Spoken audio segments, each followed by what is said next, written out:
Hello, ladies and gentlemen. Welcome to episode 576 of the DrunkNerds podcast. As always, I'm Tyler, and join me, we have the man, the myth, the legend himself, Sir Colonel Gables. What is up, buddy? Oh man, lots of stuff happening this week. But on top of that, though, I made a big purchase this past day. And what's kind of interesting about that is it ties into my past a little bit. Like, for example, gaming in the 90s, gaming in the early 2000s, and stuff like that. There was different systems I would play off and on because of my older brothers. And for some odd reason, I tuned into one streamer's stream a couple weeks ago, and she was playing a whole bunch of different types of games and stuff. And a couple of them kind of caught my eye, so it led to me researching a bit of the console in terms of its games, in terms of like what may be something I may be interested in. Well, fast forward about like up till about today, I bought myself a Sega Dreamcast alongside of here's the thing, it came with two controllers, it has all the hookups and stuff, and it has a copy of Crazy Taxi. So I'm starting this system off nice and well. So I am very happy because when I purchased this thing, it was under $150. So that was my goal. And I ended up purchasing it for like about 141 Man, at man. least. It's going to be shipping fairly soon. It's going to be coming in between in the middle of October. But yeah, man, I'm fairly excited to play through the original Crazy Taxi, and on top of that, I'm very excited to quote unquote like play through the game where it has the licensed soundtrack stuff intact that have not been taken out because of issues and stuff for like later ports, like for the GameCube and for the Xbox 360 version and Steam. But yeah, man, that's part of like the stuff this past week. But yeah, man, getting a Dreamcast, researching a bunch of the game stuff like that. And there's like a slew of games I'm still looking into, right? But I know for a fact I wanted to play Crazy Taxi. I want to track down another copy of the original Soul Calibur because I had that game when I had a Dreamcast originally, and I'm going to be fucking getting that game because I love the shit out of that game. But yeah, other than that though, work stuff's been pretty quiet. Everything else has been going kind of been going kind of interesting. And also, I did have a chance to play a little bit of stuff on the Switch in terms of, well, just usual stuff. Not like just stuff on like the SNES or the N64 app or anything else like that, but I'm talking about F Oh, Zero nice. 99 and the accomplishments from there. But yeah, man, that's pretty much what I've been doing. How have No, you same been? old, same as always. Clanging and banging. Nice little week. Getting close. It's football season. Gables, enjoying the fuck out of that. Iowa Mm, won again today. Beautiful game from them on defense, special teams as always. good. Um, But yeah, no, otherwise I'm doing all right. We got a little. My dog came over to say hi to everybody here on the podcast. But yeah, like I said, clang banging. Yeah, I'm getting a little concerned about my memory here. It's not Yeah, it's what's not up? great anymore, and I don't know if it's an older thing or if I have more things to be concerned about because it's man, I'm forgetting a lot of shit, and I've noticed it over the last couple of years. Like there's the Assassin's Creed game that I never remember the name of, and you always gotta tell me what it is. What is it, Gables? Yep, Syndicate. Thank you. I don't know Syndicate. why. I can't remember. Gables does. I beat the game. I don't remember it. This has been going. This is like it's not even a bit. It's a real thing. I just my Dude, mind will not let me remember the title of that game. I don't. I know I it's don't still know. kind of hilarious, dude. It's like you played through I the game, you you've beat never. the fucking game, and I'm the Yeah, one who you never remember the touched it. title. Yeah, I don't I I don't know why. know, It's like just like one. It's just like one of those things my mind will not let me remember, and I don't know why. I remember the titles of like literally every other game of theirs, but not that one. Um, hmm so, anyways, September 26th is Last of Us Day. And I know I don't know the yeah, exact date, but I know it's in like the last week of September. I always know it's around there. Um, and they always do like little stuff. Like usually they have like usually they're like bigger. They'll have like some cool announcements. Like last year we got the trailer for the Last of Us TV show. Before that we've gotten like some teasers for like the sequel to the Last of Us for Last of Us Part Two. And usually mostly it's like merch stuff, kind of like in 7 Day for yeah. Mass Effect. Like in a lot of games, TV shows, movies, stuff like that do the same thing. Um, anyways, I saw that. I'm like it's not Last of Us Day. It's July 13th. Gables, it was September 26th. I don't know why I thought it was July 13th. I like I am losing it. I don't know what's happening. I'm getting concerned here, Well, Gables. well, let's think about this. You probably thought it was June 13th because of like multiple different things Last of Us related happening I close said, well, to no. that I same said time. I mean, I wasn't the thought it was TV show July in full 13th. effect? So it makes even less Ah, sense. I don't know why. I thought that was the case. I yeah, don't know what's yeah. happening. It wasn't even like it was like 90 degrees outside. It was like in the 70s. I don't know what's happening. I should probably go to the doctor. I haven't been to one in like 15 years. I should probably do that. But yeah, I won't. I'm not gonna do that. It's too expensive. Yeah, no, I'm like, what the fuck is going on? I'm losing it, Gables. I'm slowly losing it. But one thing that might keep me together, Gables, at least for the next 6 weeks, Uh-huh. we got Extra Life, 5 weeks away, Gables. November 4th. Oh yeah. Um, there's a charity event that Gables and I do every year. I think this will be year 13 for me, year 12 for Gables. That we play we play video games for 24 straight hours and raise money for those big beautiful children at the Children's Miracle Network Hospitals. Easy for me to say. But yeah, please, if you are someone that's interested in that, or you want to donate or sign up, or you know people that want to participate in this, go to extra-life.org. There's a bunch of information right there on the homepage. They have a Twitter account, Facebook, Instagram, they're pretty much there's a YouTube channel as well. Check out all those places to get some information. It's a really cool thing that gamers do, raise hundreds, like not hundreds, but tens of millions of dollars over the years. I think they've actually cracked over $100 million now at this point. Um, but They have to yeah, have by now. but yeah, it's a really great thing we do. We get together. It's usually typically on the first Saturday of November. Um, Everybody plays games for 24 straight hours, and people donate to them and raise money. You can pick any hospital in the United States or Canada. There's some cool like stuff you can do where you can actually you hit certain milestones with donations. You can get a T-shirt. Like I got one of my Extra Life shirts here that I'm wearing. For video listeners, there's a bunch of other ones on there. I've got probably a dozen or more at this point now. But if you rate like 200, you get that. You win. You get 500. You get a silver medal. 1,000 gets you a gold medal. If you're a video listener, you can see right back there that is a gold medal. I have a couple. I have a few other ones as well. But yeah, really great thing that a lot of people do, and would be awesome if you want to donate, or if you, like I said, you want to participate yourself, or you know somebody that might be interested in this, or hell, if you just want a good reason to like just play video games 24 straight hours, but you want to put a little money in that karma bank there, you know, and for yourself as well. Like raise a little bit of money, and hey, play games 24 hours. It's a pretty great thing. So it's a win-win for everybody.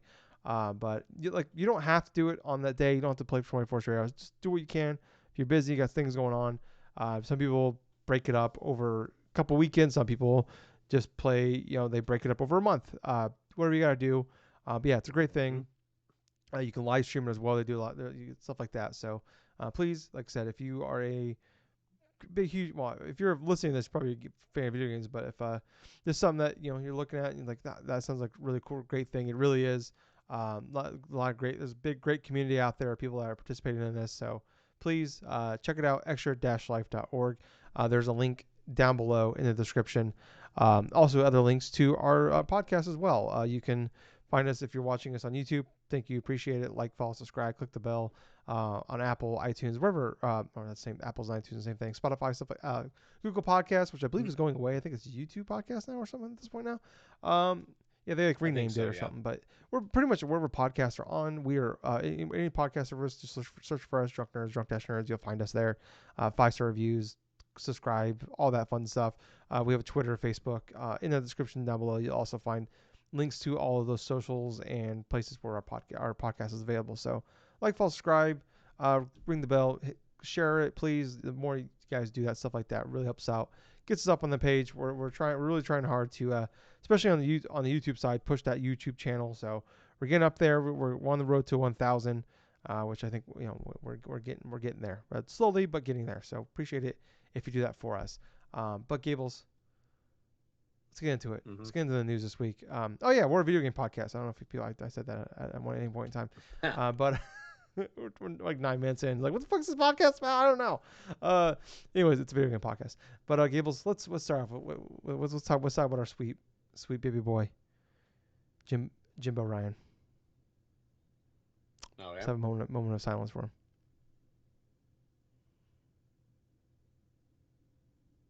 That was beautiful. Thank you, Gables. with heavy heart that we have to talk about the fact that Gables, our sweet 6 inch 17-pound boy, Big Jimbo Ryan, European hot stuff himself, big sexy Jimmy Ryan, he's retiring on April 1st, 2024. But they're gonna have some. We have a new person. I forgot to look right up the name. They're taking over. Or they're gonna kind of slowly transition into his role until on an interim basis and fully take over in April 1st of next year, and then they will hire somebody to take his place. But he announced quite. I'm kind of shockingly, not sure. I guess you can't not like. I mean, that's shocking when like anybody I guess retires, but he has only been in the role for about 40 years. He took over in 2019. But yeah, like he's been with the company though for 28 years at that point. So I guess when he retires, it'll be 5 years when he officially retires. But yeah, kind of shocking that he's retiring. But someone like pointed out that like typically this is kind of how it goes. It's usually 5 or 6 years. Sean Layden lasted 6 years, and he retired in 2019. And then was it Kazurai? Who the fuck was? Yeah, Yeah, he was Kazurai was previous, and he there. was also I five know years. that. So I don't know about before that, but he's been around since literally the beginning of PlayStation. So, but yeah, he is retiring. Pretty shocking, but I don't know, Gibbs. Kind of how are we feeling? Obviously, we got about 6 more months left of him. Overall, how are we Hmm. feeling about the run of our big sweet baby boy Jimbo Ryan? I'll be perfectly honest with you. I think it's kind of mid at best. At least mid, in my honest opinion. Only because of his communication skills when it comes to like particularly like communicating some of the factors of it was not Yeah, that great. But other than that, though, it's like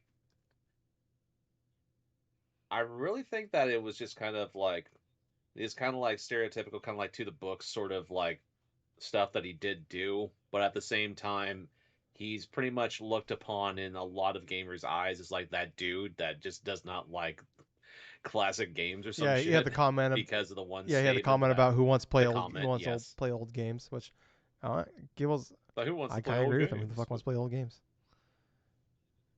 And I disagree with him Yeah, because, for one thing, older games are yeah, awesome. But when it comes to his initial run, it's like I really don't really know all the accolade stuff that he well, I did mean, do when he was over there, so I can't really give a you full just look act. since 2019 we took over. We had the launch of the PS5 during COVID, and that thing is doing extremely well. Obviously had a couple rough years there but that was more just couldn't make them. But now we're seeing it. Now it's outpacing the PS4. We've seen the game side, like they're selling more games than ever. Obviously, part of that has to do with COVID, but Right. their games like they're the gap is widening between Xbox and PlayStation. So we're seeing that at least on console sales wise. Like you can't we don't have full details, but when you look at from what information we do have, the gap is widening where it was 2 to 1 last gen. Now it's bigger, at least from what we know. Um, yeah, I don't know. Like it's definitely a mixed feeling where yeah, like I think like, he didn't have that personality that we've kind of been No. used to and spoiled by over the last I don't almost decade now. You look at Phil Spencer, he's much more personable. You look on the Xbox side, they have like Sarah Bond, then Matt Booty's been around forever. Like these people, like these are names that we know and they're Right. voices that we know, and they have a little pizzazz to them. They have a little bit of the arts in them. Like it's like you kind of like them more because like they seem personable, and they actually play video games, or at least we know Sarah and we know Matt, Sarah, and Phil all play video games. Like Phil, like his Xbox account is open. You can see what games he's playing. Um, Hmm. you look on the Nintendo side, where for a long time we had Iwata and Reggie, who are very personable, and Iwata came from literally a game dev. Reggie, oddly enough, came from Pizza Hut. Yep. But I mean, he was really good. He was like had a really great personality, and he was those two together were just they were magic between Iwata and Reggie, Hmm. and they also were great with business. And like I said, Iwata was great with gaming. He knew how to make games, and like, he had the speech about what the on his business card says he's president, but in his heart he's a gamer kind of thing. Um, you know, so we went from all that. We had Sean Layden, who was also very, and Andrew House in that era, and like Shuhei Shuda, which is still around, but he's kind of taken a Yeah. background role over the last few years. But those guys were like very personable and like well spoken, and they had a personality to them. Not so much Sean Layden, but he had people around him that were that had that pizzazz to them. And like Jim came Right. in, and it was just like right away. Like I mean, it didn't help. I mean, on top of that, the majority, about half of his run was during COVID, so we didn't have Yep. like a big. And they pulled out E3 died basically right when he took over, so we didn't have that big showcase. We had places showcases, but we didn't have that big on stage thing. And like he'd kind of come on like these showcases and have a quick thing, but usually announce like new hardware. Um, but yeah, like I feel like overall you look at like PlayStation, like financially this is they are in the best they've ever been. Um, True. like they're financially more successful than ever. Except the PlayStation is selling crazily well. They are the dominant of the two. I'm not counting Nintendo. Nintendo's their own different category here. Only speaking comparing to Xbox, they are dominating on that end. They are like like I said, like everybody, like the majority of games are bought on PlayStation over Xbox. So yeah, you can. I would say overall is a success. I would say as a gamer, like I've talked openly over his run of concerns about like um, where like you look at like going into this like live service era of PlayStation, where how well are they going to balance this between like what's kind of built them and changed really their this last really since the PS4 generation is like kind of in the end of the PS3 into PS4 is like some of the things that suck is like PlayStation just doesn't get weird anymore. They don't have like the weird like those AA games mostly are gone. The weird like the closest we ever got was like what's the Astrobot game that came on PS5 like it was a free game on there. Oh They don't have yeah, those yeah, that those launch game. Yes. yeah, which is fantastic. And it's like you don't really see stuff like that from them anymore.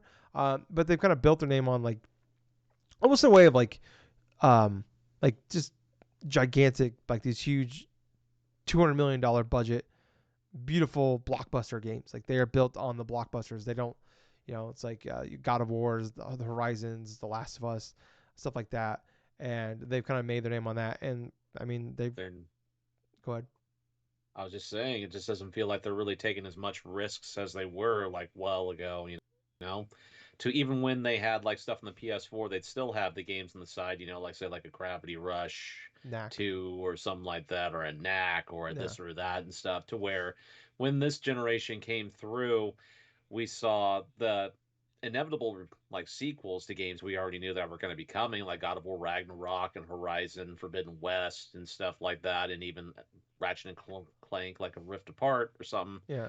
And it just feels like that it's been sort of stagnant in terms of like new properties for Sony in sort of the first party as sort of way and stuff, but they're more or less relying upon their classic series is that they have personally, with the exception like maybe like Returnal and stuff. Yeah. Yeah. That's a good point. Returnal Yeah. being that new Well, and type of Horizon is IP. fair. They've only had two games of Horizon. Like they created a lot of new Right. IPs in the last decade as well. But yeah, I agree with what you're saying.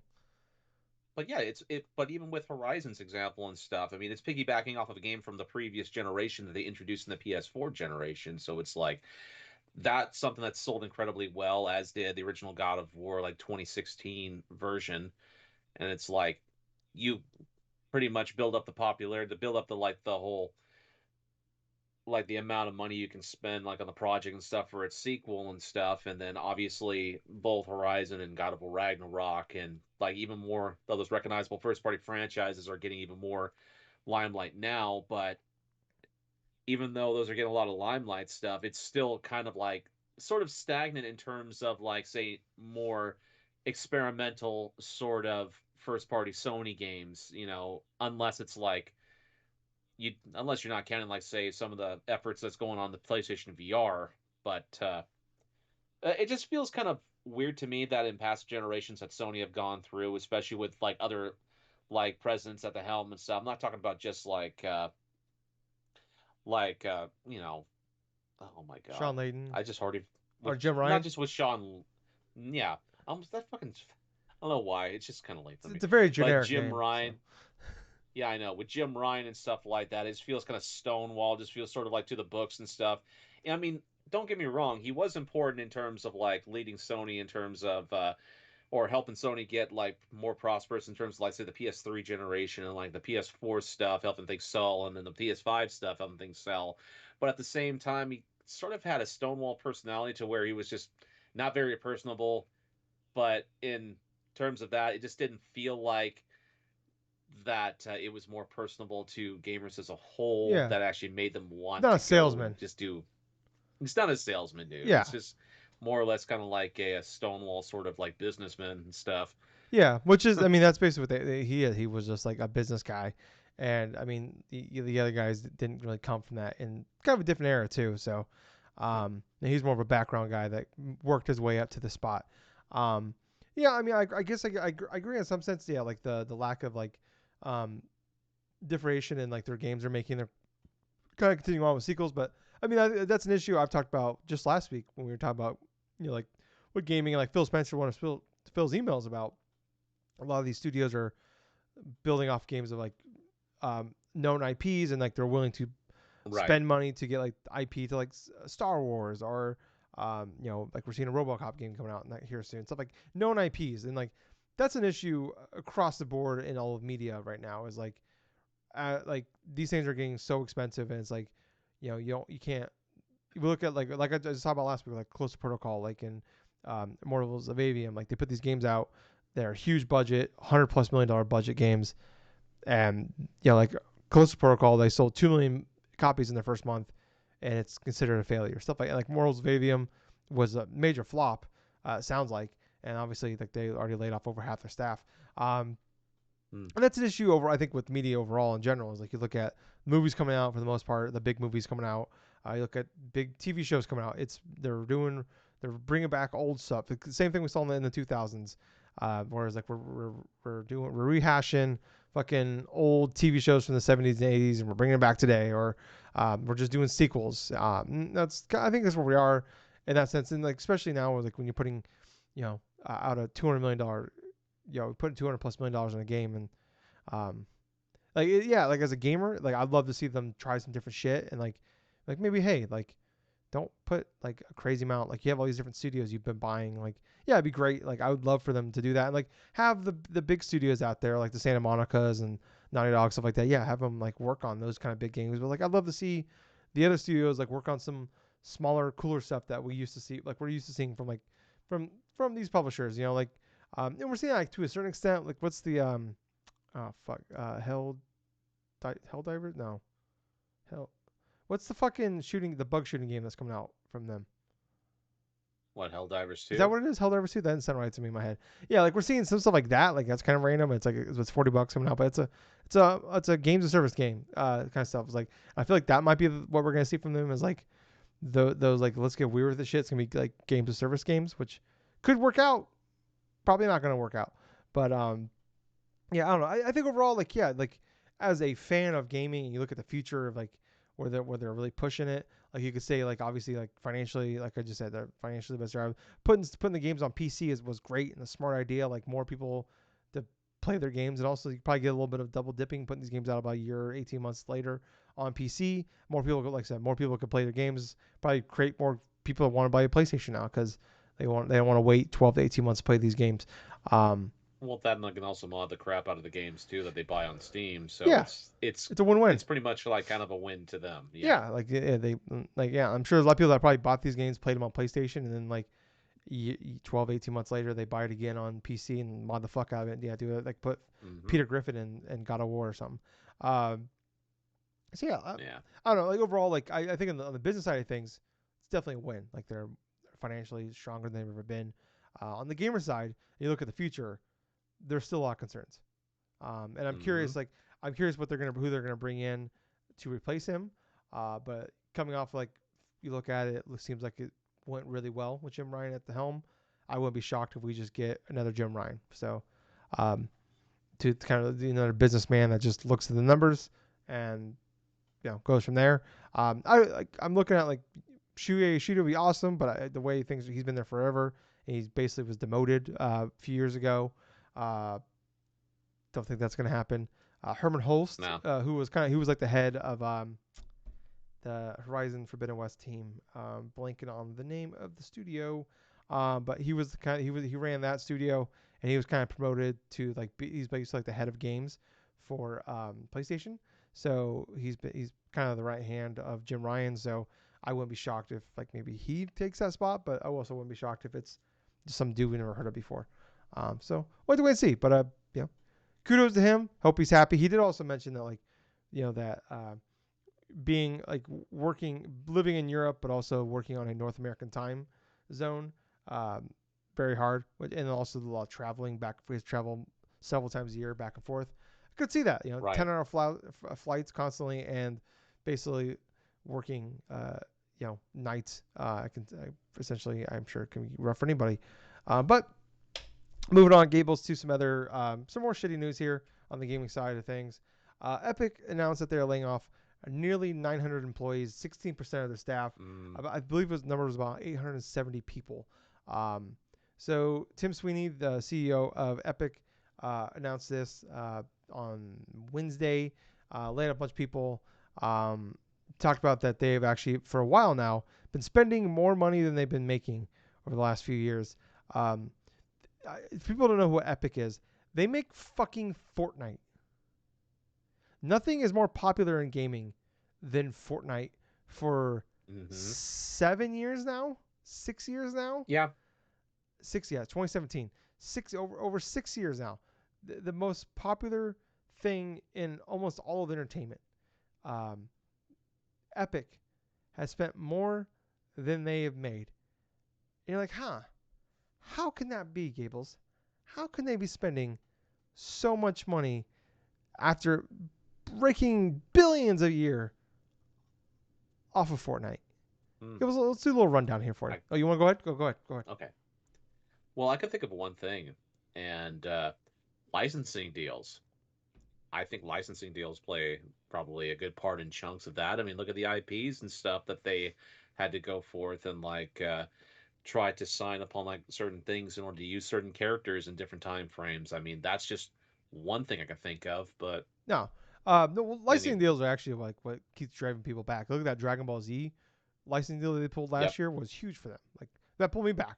Gables, I was playing fucking that game because Dragon Ball Z. Like that's how cool that shit was. So I think it's that. But some of the shit here, Gables, that we have, they invested hundreds of $1 million into the metaverse and crypto. Oh And no. Oh, I wasn't unaware of that. That's bad. And after they announced these layoffs, they announced they're going to continue to invest in the metaverse. In fact, they said because Wow. they laid off so many people, it makes the company more maneuverable to make it easier for them to invest more into metaverse. They're doubling down on the So metaverse. interesting. Gables, Gables, we are not smart people. I'm not saying we're dumb, but for business wise, not we would never be a CEO of a big company. We're not that business wise inclined. No. But when we saw the metaverse, when we looked at crypto, what was it, 2021, 2022, somewhere in there? I don't know. All time just kind of warps together after a while. We all looked at that and like, that's fucking dumb. We've seen all the commercials for all this shit. We've seen everybody the metaverse where you buy a game in Call of Duty and you'll because of the metaverse you'll be able to play it in fucking Mario or something. I don't know. Like that's not how that works. People, no one's gonna share their shit. Nope. Crypto is bullshit. It's a lie. The reports just came out that over 96% of crypto is now worthless, or at most worth less Yep. than $10. It's bullshit. It's all scam. It's all scam. Metaverse, crypto, it's fucking lies, people. They're fucking lies. Um, anyways, they're still doing that. Also, on top of that, they bought Mediatonic, who makes Fall Guys, and they bought Jesus, what's the the Rocket League team? Psionics? That sounds right. We'll go with that. Yeah, it's Um, Onyx. yeah, so they bought those two in the last few years. And one of the first things they did, Gables, when they bought Fall Guys and Rocket League, two extremely popular smaller development team games. What's the first thing they did with them, Yep. Gables, as they bought them? They pulled them off Steam. They made Yeah. them exclusive to Epic, to their storefront. They invested hundreds of millions of dollars to get exclusivity, short-term exclusivity deals on to their Epic platform to try to pull people from Steam to Epic. Failed Yep. miserably To for their them. storefront. Yeah, Hmm. they've mentioned multiple times that they are losing their ass on that. No one's people might pop in and play and like download and add the free games to their service, or they go in there and they play games on Epic, or they play like Rocket League on Fall Guys on Epic. But they pulled like it'd be like Xbox buying Call of Duty and then pulling them off Hmm. PlayStation and PC. It's not gonna happen. It's fucking stupid. We all know it's It fucking is. stupid. And know what they all know what Xbox is like. That'd be fucking stupid to do that. And look at that, like Xbox, like yeah, we're gonna leave it on there. It's fucking dumb. Um, on top of that, like I said, they spent all that money to fight Steam, which failed miserably. They bought Bandcamp and Super Awesome last year. Super Awesome is like they make tech stuff for kids. I guess I don't know much about them. Bandcamp is a really cool service that is like great for like smaller music people out there making music that aren't like they don't have any agreements for anybody, and they just put some music on there, and you can like give them money for like, hey, I'll give you $5 for like it's kind of like hey, you put their music on there, and for like $1 you can buy their stuff, or you can give them more if you want. It's kind of like what's the video game thing where you can like pay as much as you want and you can get like a bunch of games. What the fuck is that called? As much as you want. Oh, Humble Bundle? Humble Like Humble Bundle? Bundle, but for music. Yeah, it's like that. Okay. It's a really cool thing. Um, bought those last year. Already, Bandcamp's got spun off, like they sold it off to somebody else for pennies. Super Awesome's got spun off to be its own thing. It's no longer part of Epic. Wow. And then Gables, then the whole cream of the crop, Gables, the dumbest thing of all, the free Fortnite campaign, the hashtag free Fortnite campaign, where Gables, Uh-oh.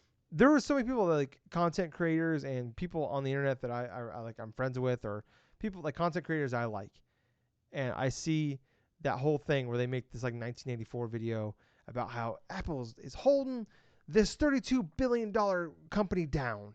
They're just holding them down, Gables. Fortnite just can't be the best it can be because of Apple. Because god damn it, they take 30%. Newsflash: every fucking thing out there, if you sell something on their platform, they're gonna take 30%. That's Yep. how it works. Anyways, they do this. They do this whole ad campaign about free Fortnite because they knowingly broke the terms of service on Android and Apple, got themselves kicked off of those services, and Yep. then made it sound like that they're the bad guys. I'm not sitting here defending. I'm not a simp for fucking Google of the Android and Apple. Not at all. I'm not gonna. This is like last year, Gables, when this or 2 years ago, whenever it was, that this whole Apple versus Epic thing went on. We had a rule that we aren't talking about it because I don't want to hear about the Yep. $32 billion company arguing with the $2 trillion company and this whole thing of like, ooh, we're just little guys. Fuck off. Fuck you, Tim Sweeney, you piece of fucking shit. I fucking hate you. I hope you fucking die. I don't know. This is the shit I hate about goddamn fucking capitalism. That's right. I fucking said it. I understand. It's great overall. This is the bullshit that we fucking see that fucks people because they make dumb fucking decisions. They lost hundreds of millions of dollars and spent millions more on a fucking court battle that they weren't going to win. They started this and they made it sound like Apple and Android were the ones that were punishing them because of something they did. And then they had fucking dumbasses out there with, like following them. Ooh, free Fortnite. Oh, fuck off. You're all fucking idiots. I was so tired. I was so fucking tired of hearing about it. This court battle and this argument of like, hey, it'd be great if they had a better, if companies out there got better cuts of deals. That'd be great. But also, Right. like someone puts a game on PlayStation or Xbox or Nintendo to sell their game, and that game sells for $10, and they get 70, and Nintendo gets 30. That's just like you wouldn't be able to sell that thing if that service didn't exist. We won't be able to make Sure. this podcast if YouTube and Apple and Google and Spotify, all those things didn't exist. That's how the world works. Would it be better if there was a better cut? Yeah, sure, great, whatever. But this dumb fuck out there, Tim Sweeney, wasted hundreds and hundreds and hundreds of millions of dollars on stupid fucking things like the metaverse, buying services and pulling them off the lead platform, and then investing all this money into a losing battle and then saying that, well, we're just losing too much money. How are you losing too much money?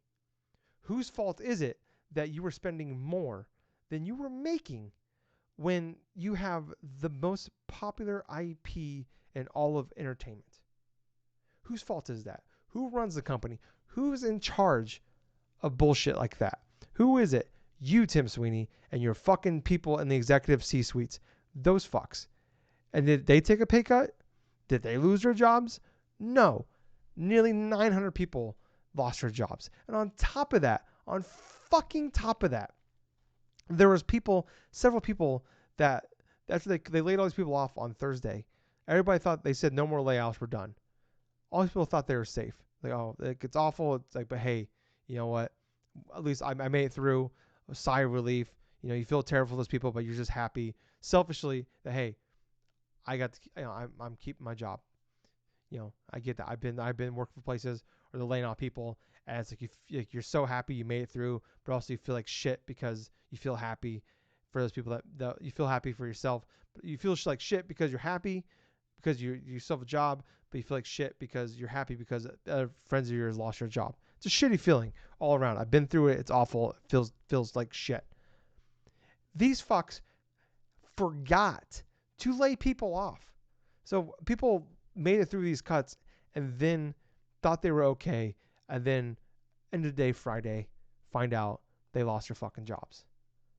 Fuck this guy, man. Fuck this place. Fuck that company. That's bullshit. I I don't know. This shit just pisses me off. Like you see these companies out there making money hand over fist. We're seeing this all throughout. We're seeing this all throughout the country right now. Where these big companies, it's the bullshit of the stock market and all that shit. Where like investors want to see the money go up and up and up. They don't want to hear about, oh well, we made money because of this. We see companies. I talked about this 3 fucking years ago during COVID in 2020, and I'm not a smart guy. I saw it coming. Hey, fucking, we saw all this with Nintendo, with PlayStation. Sales went through the roof because everybody's at home. Everything's going crazy because everybody's at home. They're buying. All they can do is play fucking video games. We're seeing this everywhere. So all these companies making several millions, billions of dollars because of COVID, and then when COVID's over and everything goes back to normal, the numbers start to go back down. Oh no, freak out. Even though we're making more than we were making pre-COVID, it's not enough. The number's not going up anymore. It's going back down. Did nobody think that hey, eventually people are gonna go back outside? They're not gonna just be sitting at home playing video games anymore. This shit drives me fucking nuts, and I'm so tired of bullshit like this. Sorry for ranting, Gables. Went very long on this, but fuck Tim Sweeney. Fuck that guy. Fuck you. Go ahead, Gables. All right. So what's the most concerning about this is not more or less because of like 900 people were fired. I mean, that's awful in that regards, but what this symbolizes in terms of like Fortnite in general, and also in terms of like how Epic has been simultaneously shooting itself in the foot and simultaneously spewing all sorts of various diarrhea out in every direction. And that is the bigger underlying thing here is just with free to play games models in general, because we've talked about it before previously, even over the past year and stuff, of how like free to play games have become more stagnated and probably like, becoming much more like less profitable because Bro, I'm gonna of cut you off right there, Gables. oversaturation. Fortnite numbers are Yeah. still going up. It's not Yeah. declining. It's not stagnant. They have more gamer. They're still get more and more people are still playing their game than ever before. And I forgot one more thing, Gables. Right. On top of that, they raised the prices on V Bucks. The same day they laid all these Oh, they people off, raised the they raised prices. prices. So this has nothing to Oh. do with Fortnite losing popularity and not making enough money. It's growing in popularity. It's bigger. It's getting bigger and bigger and bigger. So it's not that. It's just them spending money on a bunch. They made a bunch of dumb calls, and this is what they did. Yeah, that's pretty much it. That still sucks in regards to that stuff regardless, but yeah, just with all the epic stupidness in that regards and stuff from Epic Games, all I'm just saying is it just plainly sucks though that they've had to resort down to not just laying off a bunch of people, but increasing costs of V-Bucks and like whatever. But Yeah, it's just a thing, just with free to play games in general, to where it sucks for everyone else. I mean, I'm not just saying that what Epic did was like right or wrong, like right in regards to what the actions they did, but because everybody's looking at this the most popular game here, Fortnite, instead of an with the eyes and stuff, and structuring a lot of indie, not just indie, but other companies structuring their models close to what Fortnite is Mm-hmm. doing and stuff like that. It's having a bad negative effect on them, and is literally simultaneously cost them millions of dollars doing so. So seeing all the terrible decisions that Epic is doing right now in order to try to just spur up and earn as much profit as completely possible and stuff like that. All of these decisions they are making are simultaneously not only just affecting everyone else down, but it's simultaneously ruining a lot of this free to play shit, for millions of other people playing. But yeah, it doesn't surprise me in the regards to like how popular it is still, but still, whenever you read the article, read the thing where it's like 12% less workforce, laying off 16%. 12% of your, or 12, 16. Yeah. Okay. Okay. But yeah, it still doesn't look good inside of No. the whole Yeah. image. No, I mean, it's the shit that pisses me off. It's just like thousands of people, thousands of lives are fucked up because of a few people making a bunch of bad calls. And those people, they're not taking a pay cut. They're not losing their jobs. Nothing's bad's happening to them. They just they are making millions of dollars a year and will continue to make that much and more despite fucking stepping on rakes every which way they turn. Um, that shit Yep. that pisses me off. It's just bullshit like that. We're seeing it all across gaming right now. Like Embracer's laying off people left and right. They're saying there's gonna be more closures, more layoffs because of all the stupid and overspending they did with no plan of making that money back. Um, yeah, I don't know. It's just I don't know. We're seeing it all over the industry. We're seeing it with Google, Microsoft, fucking my job. I won't say the company I work for, but that's happening everywhere there because for the exact same reason. Just dumb decisions. But in, Um, but in terms of the gaming industry really as a whole and stuff, including Epic and stuff, I mean, the overspending of what they're putting into things to try to create certain games or trying to, try to just further stretch out what the plateaus they can go into and stuff is not really yeah, sustainable for what it's currently doing right at the yeah. moment. That's the issue I mean, if predominantly. like they were making investments in like buying new studios and make spin off to new games or do something like stuff like that, like yeah, you take risk like that, and yeah, sometimes you fuck up and like it doesn't go your way. That's business. Like that makes sense. But Yeah. investing hundreds of million dollars in metaverse and crypto, uh, fighting, going in a battle with Steam, a losing battle with Steam, overspending on that, uh, trying to, which I can, that's the one I can like defend the most. Like, hey, we're gonna try to create our own platform, and we want this. Like, it's probably the best way to get into a battle with Steam is to do shit like the way they're doing it. Um, you look at like the whole like the worst thing was just getting your shit pulled off of Apple and Android, and then Hmm. starting a huge legal battle with them, and then losing embarrassingly on top of that, and then have to walk back with your tail between your legs to go back to them.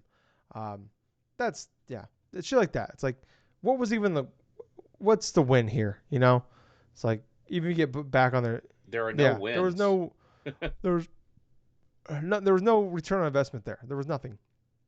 So yeah, It's just basic greed, corporate yeah, greed. yeah. That's basically what's Like I said, driving it. if you like hey, we're gonna create a new studio, and we're gonna try to invest in like make a big AAA game, and like it comes out and it flops. Like that's business. It Mm. sucks. You feel bad. That shit happens. Um, but it's like at least you try something like hey, it makes sense. But it's like yeah, it's just dumb decision after dumb decision. But Gables, let's get some better news here. Let's get into my favorite thing every month. Let's get into the August sales reports. Uh, so every month they put out the new sales reports. Here, this is it used to call it MPDs. Now it's called the Circana, whatever. Um, so overall, video game sales are still up year over year. So it's pretty crazy. We talk about like sales declining in video gaming. It's actually money's going up. Fucking crazy. I feel like I'm taking crazy pills, Gables. Anyways, I need to calm down, man. I'm being too loud. That's a Taylor Swift quote for people out there. They didn't know that. Yeah. She's dating Travis Kelsey now, Gables. Uh,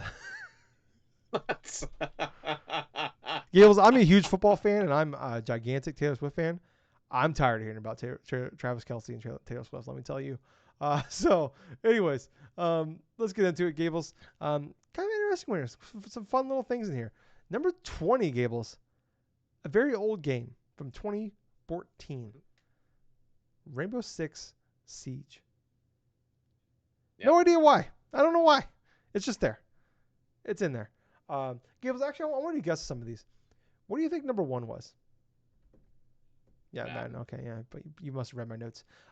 So it is the for the since NPDs, Canada, whatever you want to call it, sales report has been around.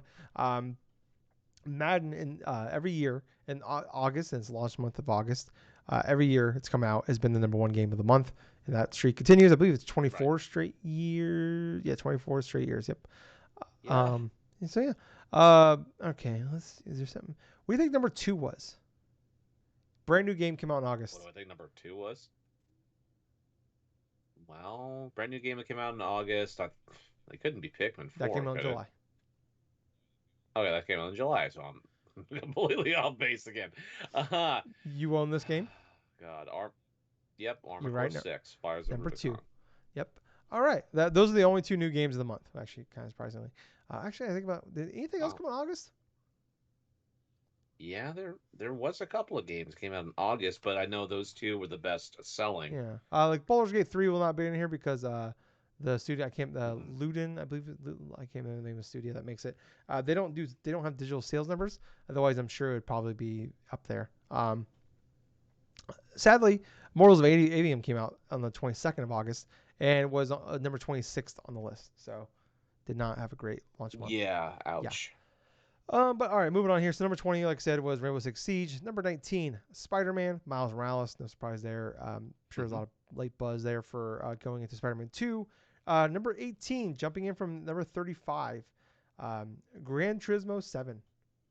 Well, the movie came out in August, so I'm sure that's probably what it was. Makes sense. So, number 17 here, Final Fantasy 16. Number 16, jumping away from 27 the previous month, God of War Ragnarok. I think that's one of those cases we keep seeing this with like PS5 games, where like for a long time like Miles Morales was always in the teens somewhere, and then it was Horizon was always in the teens for a long time, and then now it's been God of War for the most part. And I think what it is like that's like when people buy PS5 they buy like the last big like huge PlayStation game, and like that's kind of the case. So like when like Horizon came out, Miles Morales kind of fell off the chart, and then now we're seeing that with God of War Ragnarok, and last month, because this is coming out in October, I guess this podcast, but in August, they had a $50 off sale going on with PlayStation 5, so wouldn't be shocked if a lot of people bought PS5s then, and then purchased God of War Ragnarok with it, so that's probably what that is. Number 15 here, FIFA 23. Number 14, Gables Game of the Year from last year, Elden Ring. Number 13, holding strong here, Street Fighter 6. Number 12, Star Wars Jedi Survivor. Number 11, I almost said Pikmin 6. Pikmin 4. Number 10, Old Faithful, Mario Kart 8. Number 9, had to jump up from 14 to number 9, Minecraft. I don't know what was going on with that. Maybe there was a bunch of sales. Maybe there was something? they put out some new skins or something. I don't fucking know. That's weird. Yeah, that would make sense if they had new skins of a different property or something. That would make a lot of sense at the sudden increase. Yeah, I can also see with the PlayStation sale maybe with the PS5s being on sale, maybe like that's just a popular game people buy when they buy a console. So it could be something like that. Yeah. I don't know. That's the only thing that makes sense to me. Number 8, MLB The Show 23. Number 7, Diablo 4. Number 6, Tears of the Kingdom. Number 5, Hogwarts Legacy. Number 4, Call of Duty Modern Warfare 2. God, that game is selling like fucking hotcakes still. Number 3, July's number 1, Remnant 2. Number 2, let's talk about Armored Core 6. Number 1, Madden NFL 24. So, I mean, the top 2 kind of makes sense there. But it's always kind of fun to kind of see like where stuff's still holding, and then just like to see those random things like pop back in, like a Gran Turismo 6, kind of still sound well. Yeah, like for the most part, kind of a chalk month. We see a lot of the same stuff over and over again, but like I said, it was kind of fun to see what kind of bounces around. Like see like Pikmin 4 go from 6 to 11. stuff like that, like or like a Minecraft jumping into the top 10 randomly. But yeah, it'll be overall pretty chalk month. What about you, Gables? Yeah, it's honestly there really wasn't too many surprises on just burying them. Yeah, there wasn't really too many surprises that I could see of note other than say Armored Core 6 being like a number 2 because well, every August it just seems like at this point, where Madden comes out, a lot of people just go forth and buy Madden because oh, hey, it's a new yearly iteration of this and stuff. Mm-hmm. But yeah, it just proves once again that regardless of quality of the game and stuff, people will go out, buy it in droves. It'll increase to number 1 and then it just repeats Despite the like a circle of quality of the life. game fucking slaps, Gables. Watch your fucking tongue. But on top of that, though, there are some games that were surprising.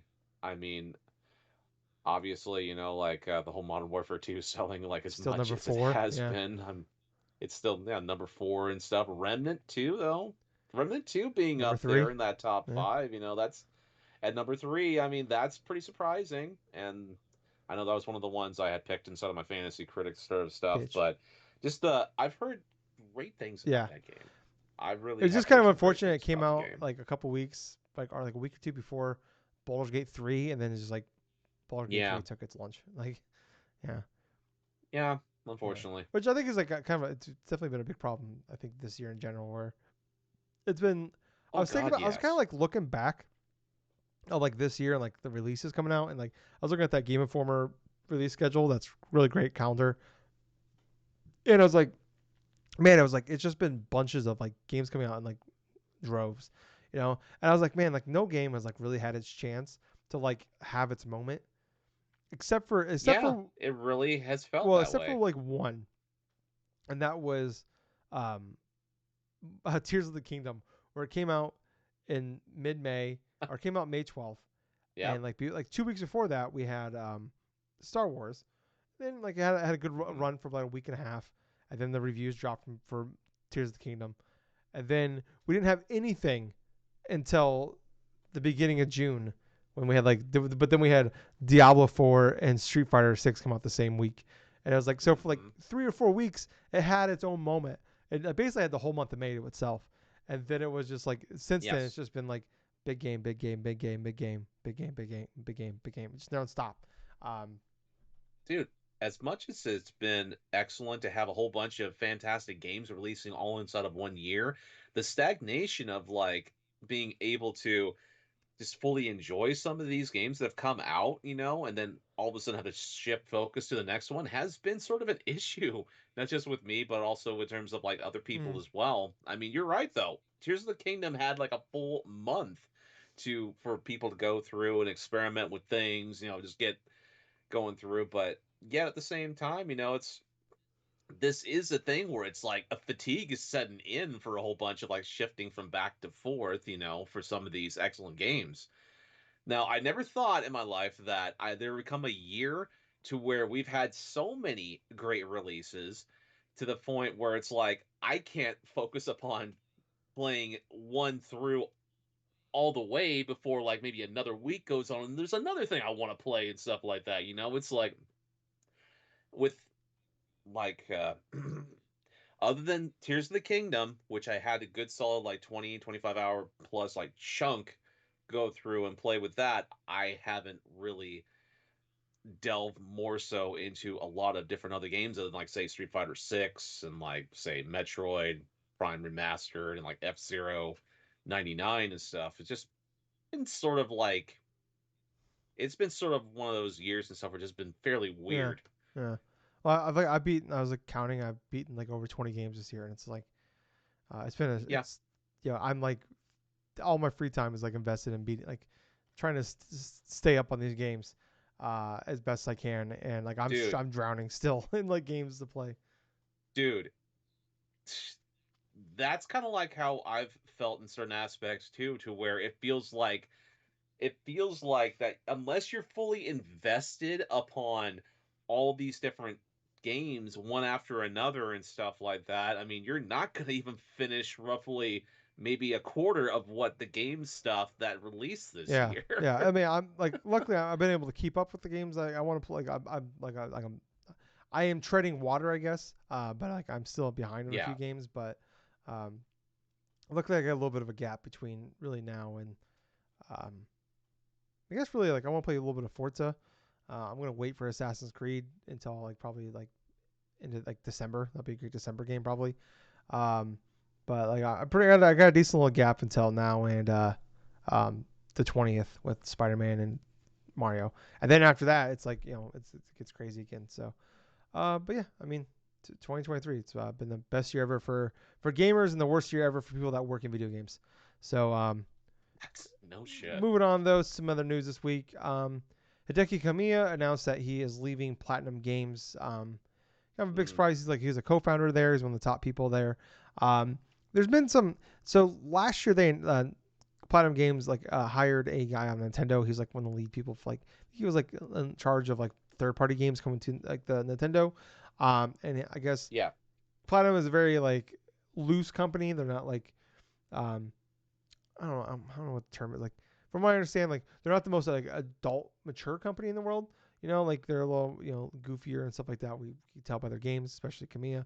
And this guy came in. He's very no nonsense, business like, um, and sounds like it was a kind of oil water mix from what from some people there. And sounds like maybe Kamiya just essentially just quit. But we've seen like a lot on the Japan side of things of like we've seen the Tequila GameWorks, the founder of that left after Hi-Fi Rush came out, and Hmm. no idea what he's doing. Oh, he said he's retiring, but I won't be shocked. There is that God, one of his people that worked a lot with him on like the Resident Evil games is doing his own thing. Is it something to Mm. D2 T2? I can't remember what it is now. Maybe that studio. But there's been some speculation that maybe he's working with that guy. Also, there's people are suggesting because Kamiya and that I can't remember the guy's name, but the guy that left that retired from Tequila GameWorks, he they were like they worked together. They were like basically the co-creators of Resident Evil. Um, Maybe they work together with there's a lot of money from like NetEase and Tencent investing heavily in like Japanese studios and Japan content creators out there. So maybe something going on with that, but hopefully he's still out there and maybe hopefully get some investment into because I would love to see what the fuck he does next because I definitely I don't love his games but I really enjoy his games so I'd like to hopefully he keeps going. What about you, Gables? Well, that's the thing though. I mean, with Hideki Kamiya, this dude has been like really much of like a great like influence in terms of some of the games that he's helped co-created and stuff like that, like say with Resident Evil and like with Bayonetta in some aspects and stuff. But even like some of his works going on, like say the Wonderful 101, those are just a few games I can think of off Bayonetta. the top of my Yeah. head. But I know, yeah, like I've Yeah, already sorry. said, No, I Bayonetta didn't mean Bayonetta. was What's the fucking third-person shooter game? The first one they made. Um, the robot one. third person shooter. Oh God. Oh God, dude. Fuck, I'm looking it up. It's gonna. The Yeah. robot one, huh? I, Platinum Games, the robot. Oh, you mean Transformers? what? No. God, not that one. They did make that one though. That's insulting. Uh, Well, the Platinum Games, they yeah, they did Near yeah, that Automata, that one of the team greatest did games of all that. time. Oh God, it's gonna Hmm. drive me nuts until I find it, Gables. I'm still looking. They made Mad World. I I'm totally still trying to forgot. think. Vanquish. That's what it is. Vanquish. Yes, Vanquish, Mad World. I totally forgot Mad was World, them. Vanquish. I mean, yeah, those all the stuff that he either helped co-create or like had direct influences, directing roles or something like that. A lot of those games are highly memorable, and it has that charm, that platinum style charm and stuff, to where they're not taking a lot of things seriously as they're going through like dice like just making games where you just basically dissect demons or dissect like bad guys or some shit or like play as a hero or do with all this stuff. It's like super emphasized upon a lot of the different types of core concepts they go into. But I'm really excited to see what Hideki Kamiya does next, whether or not he wants to go to another company or something like that and just try to create the games that he wants to go forth and create, or whether or not he wants to like just retire from the field, which I don't see that happening anytime soon currently. But it all depends, though. I mean, I would definitely love it if he teamed up with some of the former like staff members, so like with Resident Evil or wherever. I mean, this guy's gonna definitely has a fantastic eye in terms of like talent and ability when it comes to like not just co-creating games, but just like gathering a group of people together to try to focus upon a core project.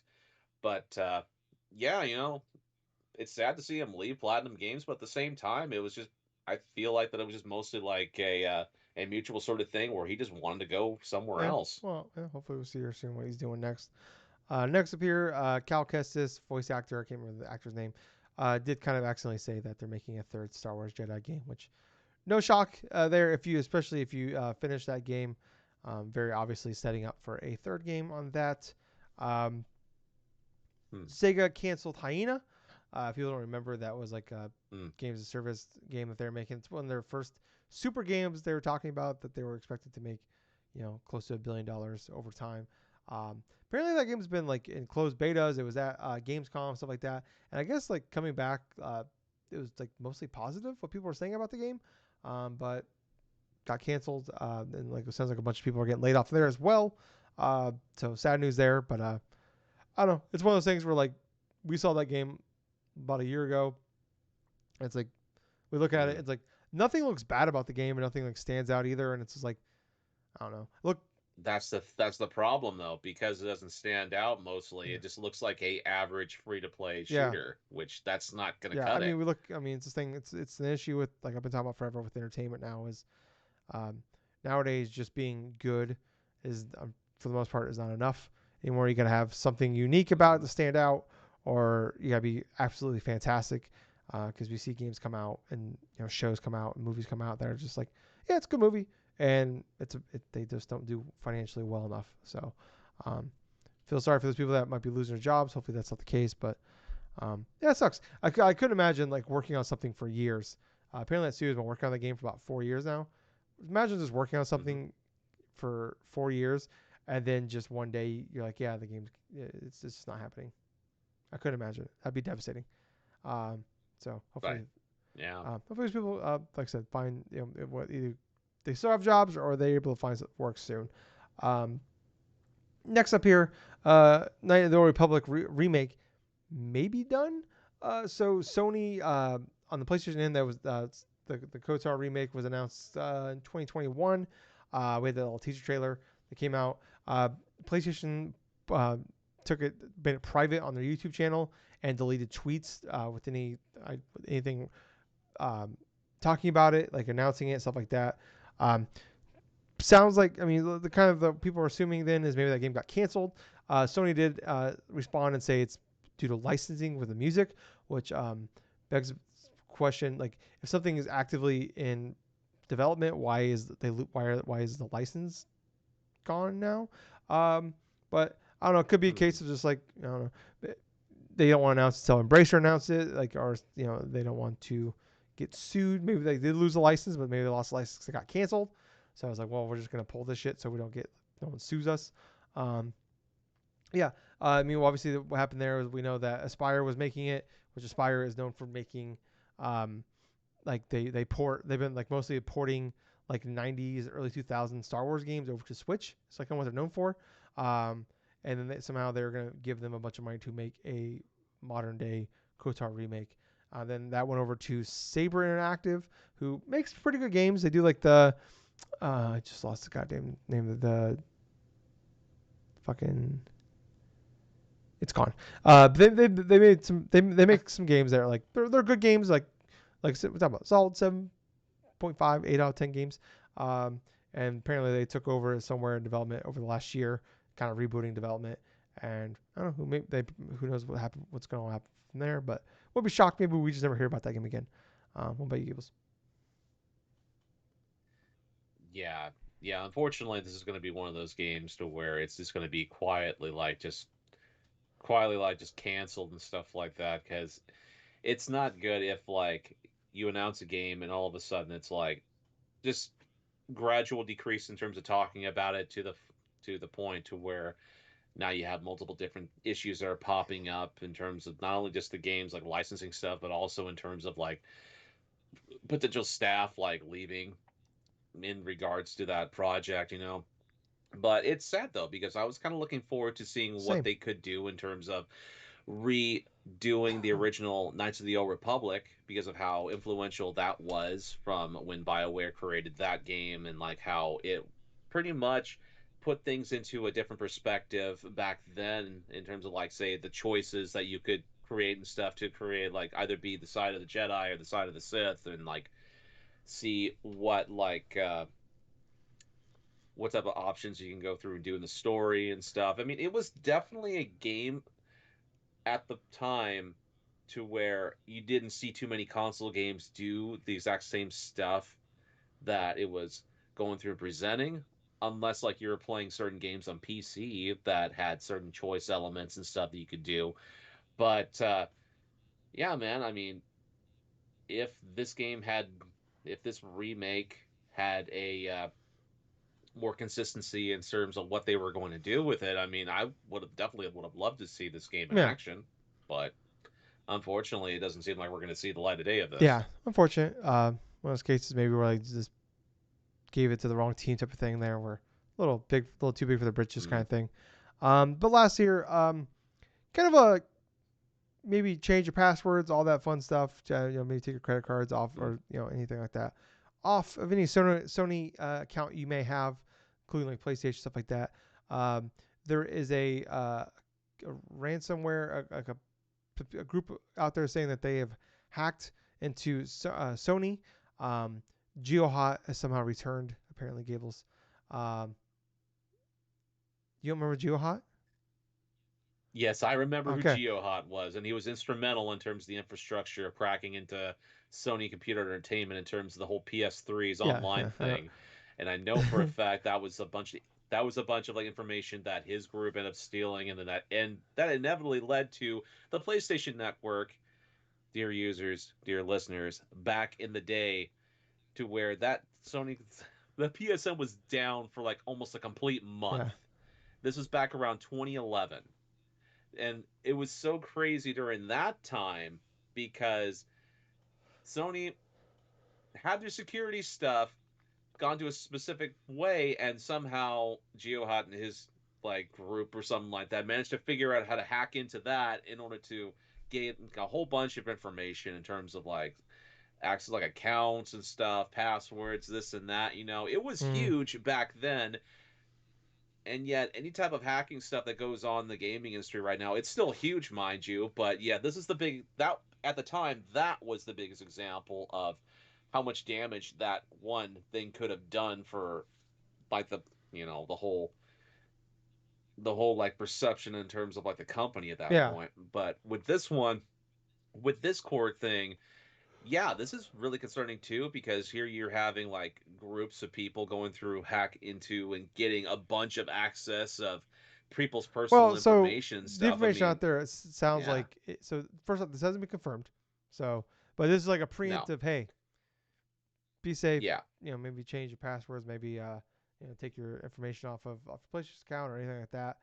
But yeah, I mean, fortunately, this keeps happening like all throughout. This isn't like a you know this happens. it's not just a No, it's gaming like thing. it's This has everything. been But this is yeah, everywhere. this is like it definitely is like PlayStation's like especially in the game world. This is like the one shining example of like hey like sticks out like it is like the worst case scenario for them of like yeah like people's actual information got out there, credit card information stuff like that. Like they took down the whole server for a whole month to fix on the back end, and even Yep. still like PS3 like online was fucked forever because of it. So Oh yeah, there was aspects where you couldn't even play some of your games that you had yeah, bought on or that just like system playing because online it was required an a internet nightmare connection. because like hackers have like destroyed like playing games online there. So yeah, Mm, so yeah, like we don't know too much about it right now. From what information out there, it doesn't sound like it's like super duper serious, but obviously any sort of hacking is scary. right, So right. just like hey, little friendly reminder. Hey, if you got change your emails, maybe take your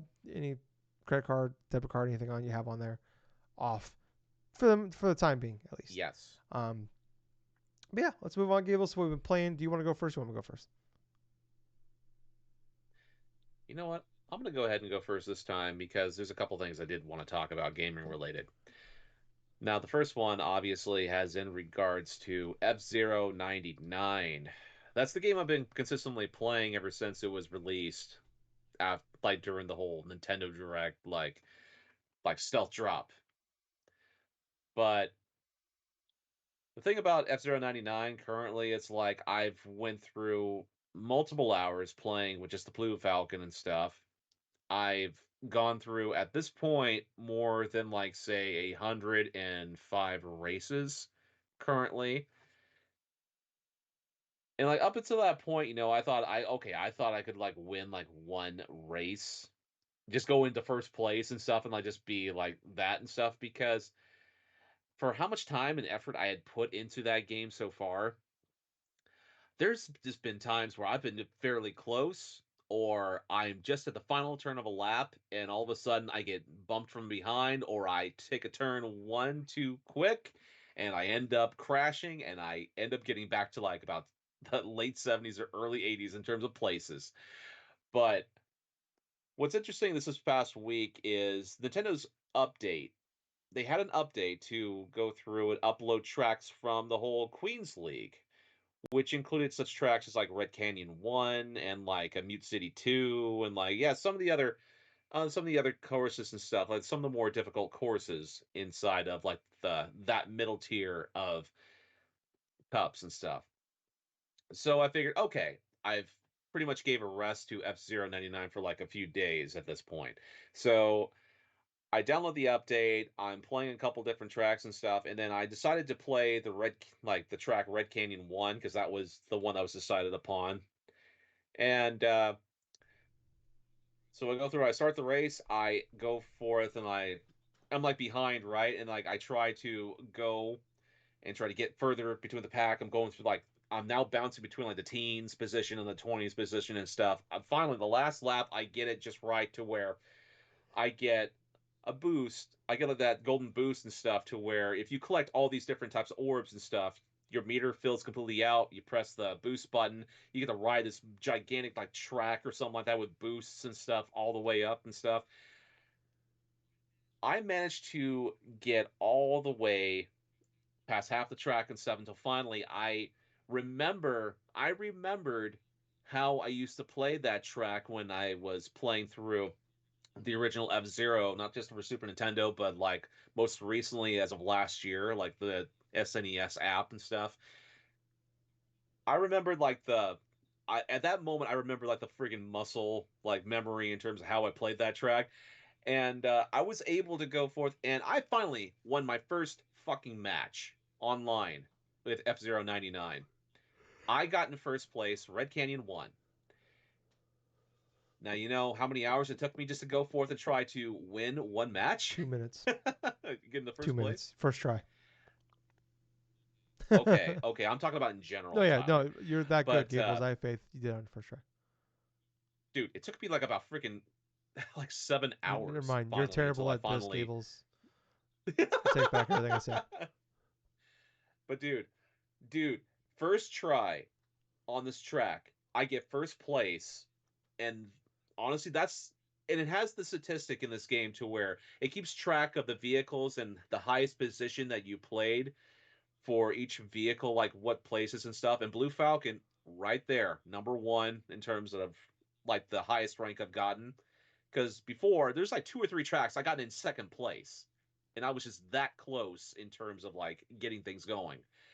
But with this one, oh my god, everything just seemed to click, and I wasn't really like it was nothing out of the ordinary either. I just managed to hit it just right to where I think I got a whole bunch of people that hadn't played the game in a while, like after like just going into the new update, probably trying the track for the first time because they're so used to playing just the Knights track and stuff with Mute City or Big Blue or this or that.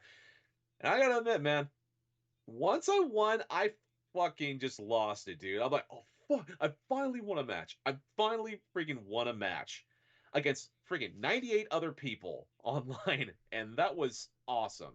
That was the same type of feel I had when I did that with Fall Guys a number of years Oh, ago when I finally got the freaking first place because of all the random bullshit of other people and like memorizing specific things and stuff. But yeah, this is one of the best moments of the year for me in gaming because it tells me that one, F-Zero is so fucking awesome. The Super Nintendo one and like the gameplay itself. is amazing, and playing it against other people in that type of aspect, in that term, like settings, that like illuminates it. This actually goes forth and makes it much better in terms of enjoyment for people not only to play, but also learn different tactics and like different types of things to where you can outsmart people. Like for example, if I boost a certain corner or something, I hit the barrier or something like that, and I ping pong off, and then all of a sudden I just know how to destroy another driver, just disintegrate his vehicle while I'm going through, and like take his boost power and add on top of mine, which happened with me with one race this past week. I think I like killed like about four different drivers in terms of like one race that got all my boosts up to maximum. Never done that before previously, but yeah, man. I mean, won my first race. I'm in the A rank in terms of like the tier stuff. Like I'm halfway through that, almost to A plus. And on top of that, it's like I'm still having a bunch of fun playing as Blue Falcon. But okay. So we go from that and we go to another game that I managed to just not just give a try, but I actually played through the vast majority of it in one sitting. And well, I'll give you a little guess what it is. Oh no, So does this sound familiar to you? I can't hear it. Okay. It's not popping up, Gables. Oh, it's not No. popping up? Well, I'll just show you then anyway. Oh It no. involves these. Oh God. Donkey Konga. Yeah, last night I decided to play a bit of Donkey Konga. I have my GameCube right here. It was connected to my freaking TV on top of my dresser. I had it arranged to where I'm sitting in my chair, I'm playing these damn bongo drums, and I'm like going through every single song. I literally went through the whole like there's a mode where you can play every single song Yeah. inside of the game and Yeah, I stuff. remember that. Yeah, that's basically what I did, and I stupidly did not know beforehand how many songs it would be. It was like fucking 30 Yeah. songs, like It's like a few 31 hours. actually. Yeah, yeah, it actually did take about I guess an hour and a half. But you want to know what the last song that if they end up with? Freebird. No. No, Rock Oh, it's Lobster. the best song. Love that song. I Doom know, doom right? doom doo doo doo doo doo doo.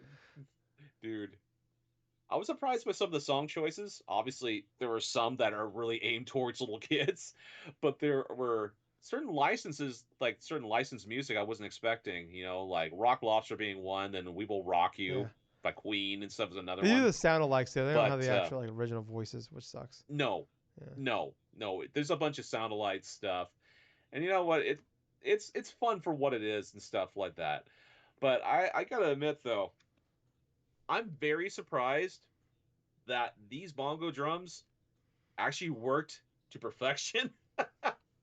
Because here's the thing, because that microphone is like literally right between the drums, Yeah. it picks up any type of sound and it will interpret it as a clap. Mm. So basically, if you even like just tap the side of That's your you. thing, that'll That's how I used to count. have to play because like my dad was sleeping or something in the morning and I'd want to play super early. I'd have to like smack the sides. I got yelled at. Well, yeah, you could do that, Yeah. or you can just do what I did, is just like going, oh, oh. That'll I feel work like my too. method was way better. Yeah, your method is Yeah, better I'm gonna. with that, and that's what I ended Gables, up. I That's what I want ended you. up having to I'm gonna do need you to too. record yourself playing this game, and I want to hear those yes. Oh, huh. You sound like Skyrim Oh, character doing the dragon shouts. oh, so Yeah. right.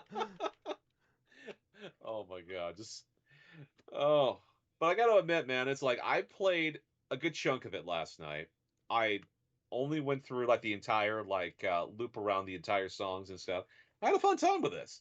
I mean, granted, I don't have like say the sequel to it or Donkey Kong Jungle Beat or anything else like that. But at the same time, I'm very surprised that these controllers that I've literally had since around 2020 Yeah. and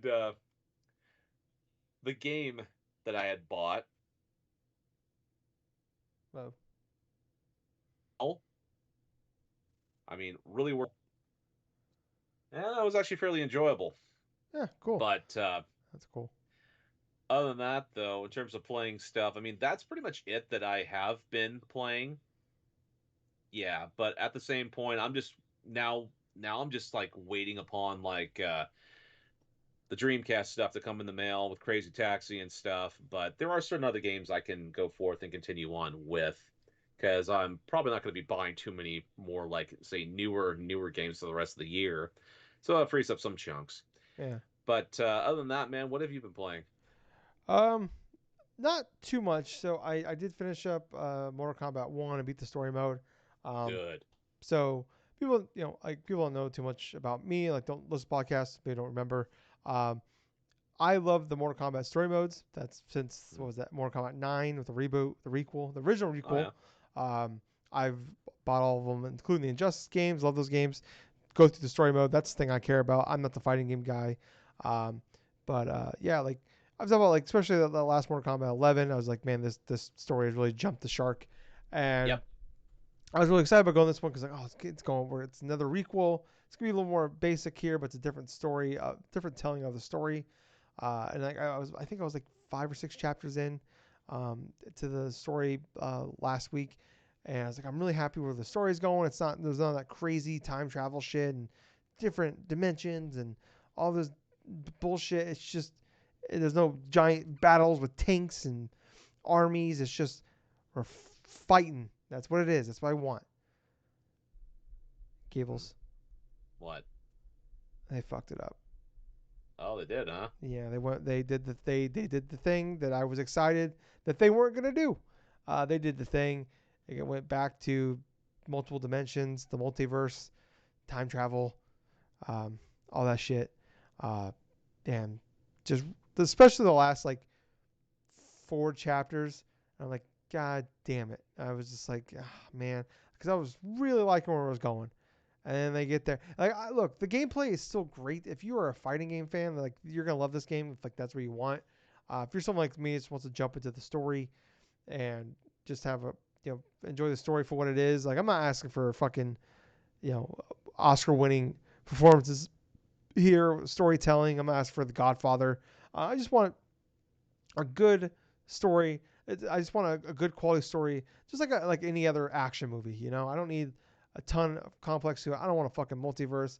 I you know what? I just want to watch goddamn fucking Terminator. I just want to watch, fucking goddamn Karate Kid. I don't need fucking Johnny Lawrence from a different dimension coming in and fighting fucking Johnny Trans, all that shit. Johnny Trans. Yeah. Anyways, yeah. Man, Johnny Tran's a Fast and Furious character. Why did I mix those up? That's weird. Anyways, um, yeah, I was really bummed out about that. Like I was like, man, it's like so great. The is beautiful. Like it looks so great. The fighting is so fun. The backgrounds, all the different levels you're in, so good. I'm loving where this stuff is going. I'm like, fuck yeah, we're back. We're doing the damn thing, and they fucked the damn thing up. So yeah, I don't know. Yeah, overall, still like I said, gameplay phenomenal. If you want Mm. a big, huge budget, gorgeous looking fighting game, this is the fucking game for you. If you're like someone like me that like I just want to jump in and enjoy the Mortal Kombat story for what it is, um, it's not that. This is the wrong place for you. But yeah, that's how my feeling was. Like I was like, this is a shoe in for top 10 game of the year for me, and now I'm like, this is not gonna make my top 10 list. Um, Another game that That's will a not make shame. my top 10 list. Yeah, definitely. Another game that won't make my top 10 list. One, because it did not come out this year, but also, god damn it, I didn't like this game. Alan Wake Remastered, Gables. Mm. So I loved Alan Wake in 2010 when I played it when it first came out. So good. Yeah. It was so different from anything else I've ever played before. Like I never really, that was my first Remedy game from them, and absolutely loved well, it was more the style than anything else. Like I love, being in the Pacific Northwest. The storytelling, the live action stuff. I liked, and like the character and stuff like that. I really enjoyed it for what it was. And even back then, like no one would ever argue that the gameplay was great. Like even like back then, 2010, I was like, my feeling was like the gameplay is good enough, and that's for these type of games that are not they're focused more on atmosphere and storytelling and stuff like that. Like you can take I'll always take a backseat to the gaming for that. Like I'm fine with that. Um, and playing this in 2023. So I bought it last year, and I played it for like the first hour. And I'm like, oh man, this is not aging super well. But now we're getting to the hype of Alan Wake 2 coming out. Like I want to get back into it for a while now. Finally have a little bit of a gap in the schedule here for it gets too hot and heavy for me at the end of October. I'm like, fuck it, I'll jump. Instead of like playing these other games I have that are brand new that I want to play, like fuck it, I'll just jump in Alan Wake. I don't remember it being super duper long. Started playing it. I beat episode 3 today. I've been playing it a little bit on and off for the last week now, and like man, I gotta be I'm like 5 hours in. I gotta be getting pretty close to the end. So I went and looked up Gables. I found a YouTube video, like a full playthrough of Alan Wake, and I scrolled and I found where I was Gables. I still have like 5-6 hours left in this game. I'm like, no, I can't do this. I'm not doing this. Like, I don't remember this game being that long. It's like a 10-hour game. Like, god damn it. Uh, I'm not like, I made the joke earlier, like, ooh, who wants to play an old game? Like, well, I'm obviously mostly joking here. But, man, like, some games just don't age as well as others. Like, it's No. not the greatest remaster in the world. Like, it's 10, it's HD, it's 1080 HD, 60 frames per second. Like, that's great. Uh, but there's just so many, like, old things that we used to do in video gaming that thank God we don't do anymore. Like staples of gaming generation of like we're gonna have these long walks where the character you have to follow is walking so goddamn slow, so we can Yep. give you a big info dump in the story and like that stuff we just don't see too often in gaming. Like it's still around, but we have like gaming has found creative ways for the most part of like giving you other things to do while they give you the info dump, or if like it's a big enough budget game, or like if it's a game that's so great on like cutscene and stuff like that, like they could just give it to you in a cutscene and like they could do it in 2 minutes instead of like making me follow this guy slowly through a trailer park for 3 minutes and dump. And then like the voice acting is not great. Uh, it's actually pretty bad, honestly. It's really bad. Like I said, it's looking at it is not the most pleasant thing in the world. And then just like little things like bad checkpoints. Uh, Checkpointing is awful. Like you die and like have to like replay a whole section again, and just like weird like clipping through things, stuff like that. Like not like awfully like clipping things, but like I had a case where like I got stuck in something and like I died because of it, shit like that. Like that was one time Mm. though, but like that happens in modern games now, so that's not something. But like it's just like enough things that it wasn't like one major thing. It was just like 5 or 6 things just kind of built up, and finally I'm like, Right. I beat episode 3. I went look. I'm like, I gotta be getting close. I'm like, oh my god, no. And then I just watched a YouTube video that explained the whole Alan Wake story to me in fucking 10 minutes. I'm like, oh, cool, done. Should have just done this 4 hours ago. Yeah, that's pretty much all I'm playing. I did play the first like 30-40 minutes of Cocoon, which is a brand new game on Game Pass that I highly recommend that you guys check out. But I'll talk about that more next week. Um, All right. yeah, that's all I've really been playing. So I think that will do it for us this week, guys. Thank you so much for listening. If you like this, please like, follow, subscribe. You look for us in any podcast servers. We're on Twitter, Facebook, Twitch, YouTube, everything like that. Look in the description down below. You'll see links to all of those, and also Extra Life. Please check it out as well. That's coming up November 4th, and go to extra-life.org if you are interested in joining, donating, anything like that. Please do that. But I was Tyler. And I've been Colonel Gables. Until next time, people, thank you very much for listening to another fun filled episode of the Drunk Nerds podcast. And hey, Gables. Yep. Doon doon doon doon doon doon doon. We were matching balls. La la la. Do you not know the words to Rock Lobster? This is It comes off and on. I mean, I have this problem with main music too, with lyrics. this hurts me. I remember the chords more than the music. We were at the beach. Everybody had matching towels. That's wrong. Anyways, love you guys. Bye. See ya. God damn it.